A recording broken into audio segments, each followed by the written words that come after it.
Hello friends, Radhe Radhe, जय श्री कृष्णा। आज मैंने काफ़ी टाइम बाद आप सबके सामने व्लॉग में आई हूँ।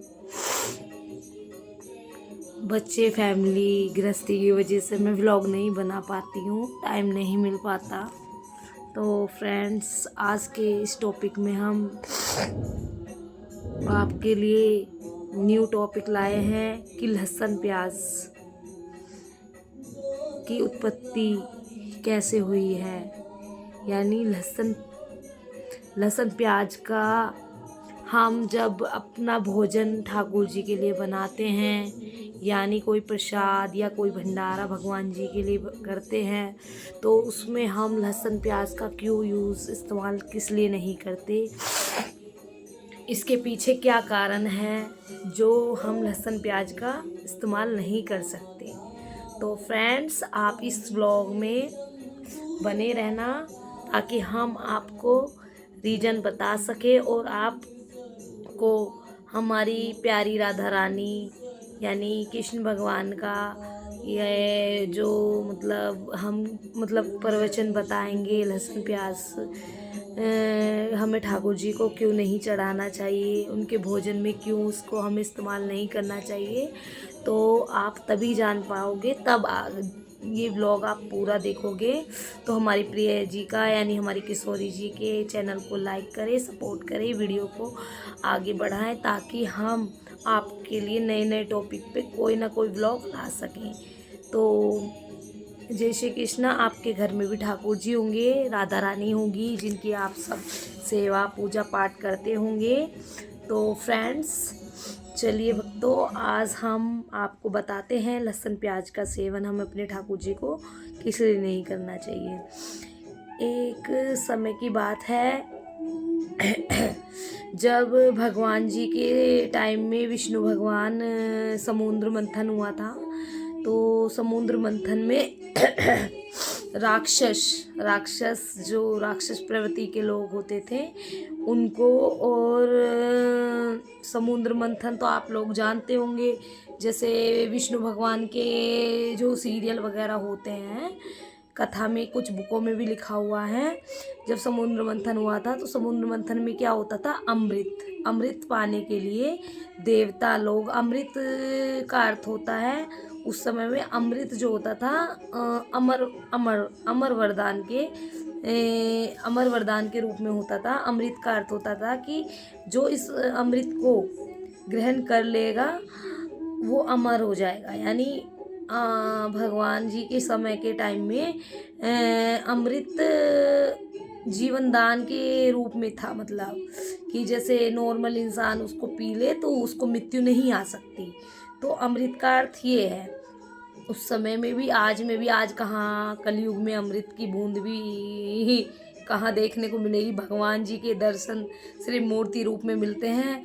तो सच्चाई हकीकत तो जो थी वो भगवान जी के रोज समय में थी, पर लेकिन आज कलयुग में ना मात्र के बराबर भी नहीं है। तो फ्रेंड्स, अगर तो अमृत का महत्व ये है। तो जब देवता लोग भी चाहते थे कि हमें भी वो अमृत मिले, उसे हम पीकर अमर हो जाएं, और राक्षस जाति के लोग भी ये चाहते थे कि हमें वो अमृत मिले ताकि हम अमर हो जाएं, हमें कोई मार ना सके। तो राक्षस जो होते थे वो किसी को भी मार देते थे, देवताओं पे अत्याचार करते थे। यानी उनकी जो कुल था राक्षसों का, वो गंदे लोगों की तरह। जैसे आज के कलयुग में अच्छे भी लोग हैं, दान पुण्य करने वाले, वो देवती प्रवृत्ति में आते हैं। कुछ बुरे भी लोग हैं जिनके अंदर ये मान के चलो कलयुग में आज के टाइम में राक्षस प्रवृत्ति, जैसे दारू, मदरा, मांस, मच्छी खाना, लोगों पर अत्याचार करना, किसी की प्रॉपर्टी हड़प लेना, किसी पे ना दया का भाव। तो ये चीज़ें उस टाइम पे थी। तो आज के कलयुग के टाइम पे भी ये गुण कुछ लोगों में पाए जाते हैं कि दया धर्म नहीं है लोगों के अंदर। तो फ्रेंड्स, हमारा सिर्फ यही टॉपिक है। आप इंटरेस्टेड हैं तो हम वैसे भी हम जो हमने ज्ञान पाया है, जो हमें मालूम है, हम तो ये चाहते हैं कि हम इस व्लॉग में आप लोगों के साथ शेयर कर सकें।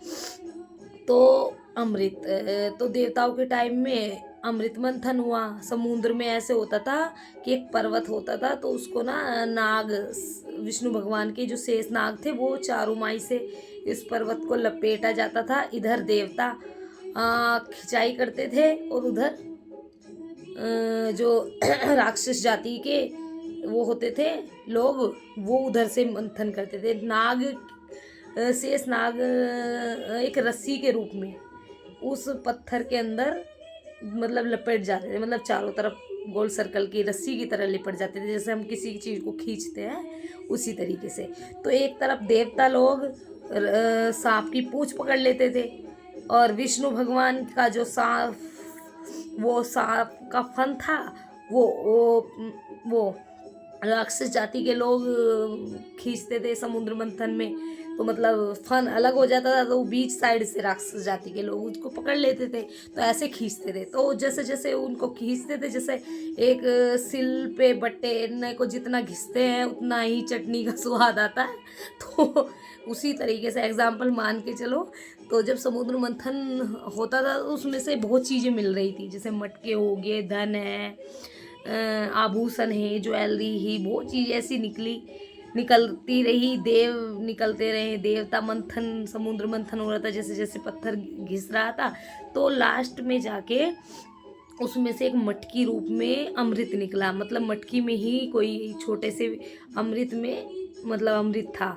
तो जब वो अमृत सब में बांटा, सब उन आपस में लड़ाई होने लगी, देवों में भी राक्षसों में, कि ये अमृत हमें लेना है। वो देव बोले हाँ ये अमृत हमें चाहिए, हमें अमर होना है। राक्षस बोले ये अमृत हमें चाहिए, हमें अमर होना है।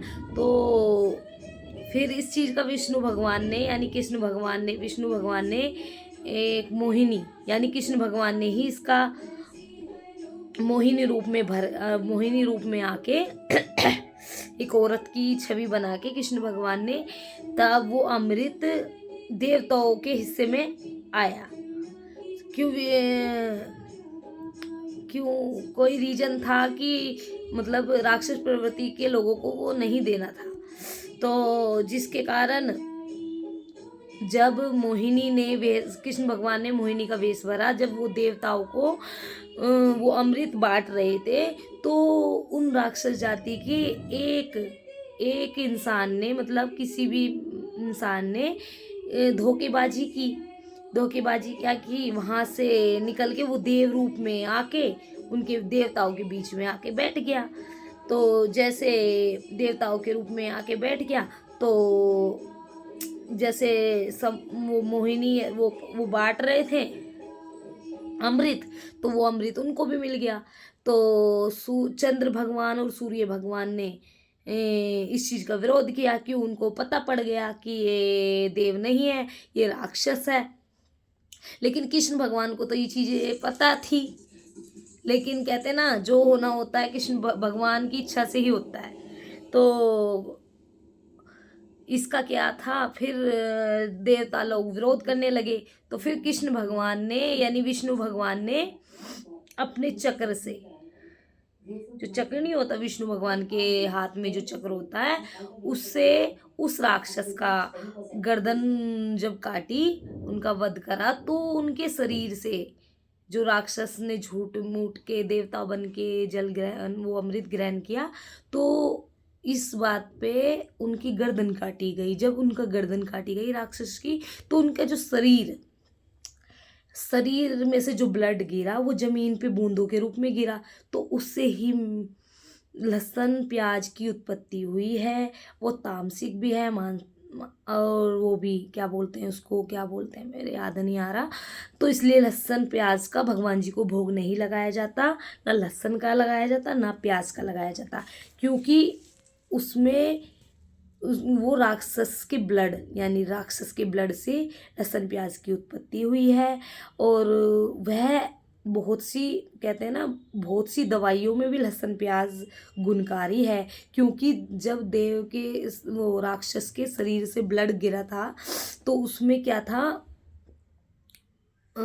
अमृत क्या बोलते हैं ना, वो क्या बोलते हैं यार, वो जो अमृत अमृत पिया था उन्होंने, राक्षस ने, तो वो अमृत के समान भी माना जाता है लहसुन प्याज।